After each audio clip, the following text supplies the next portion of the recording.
RTS Info, Sandra Timmerli. Attaque meurtrière en Afghanistan. 8 personnes au moins sont mortes dans une série d'explosions au centre de Kaboul ce matin.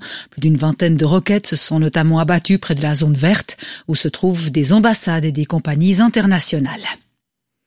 Le G20, les dirigeants des 20 plus grandes économies de la planète débattent ce week-end de la manière de faire face à la pandémie de Covid-19 qui provoque bien sûr une récession mondiale et aussi de la façon de gérer la reprise une fois que le virus sera sous contrôle.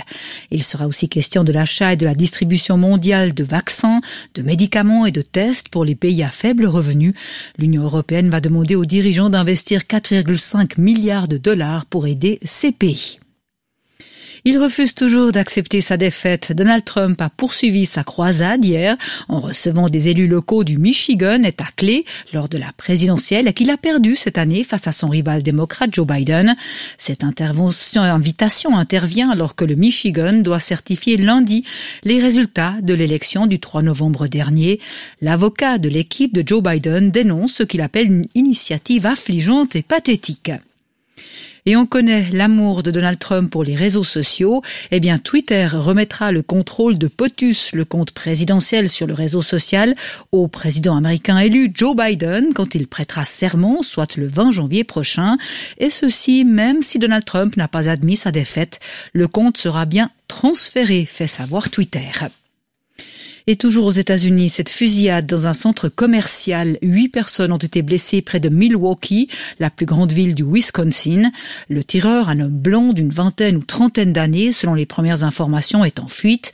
La police a demandé à la population de se tenir à l'écart du lieu concerné, le danger n'étant pas encore écarté. Ski alpin, la Coupe du Monde féminine est à Levi, en Finlande, enfin en Laponie plus précisément, cette fin de semaine. Au programme 2 slaloms, Wendy Holdener visera son 4e podium. Et puis, Covid oblige, la FIS a renoncé à convoquer les hommes afin de mélanger le moins possible les 2 circuits et donc de réduire les risques de transmission. À noter que le public sera par contre présent dans les gradins et ceci masqué.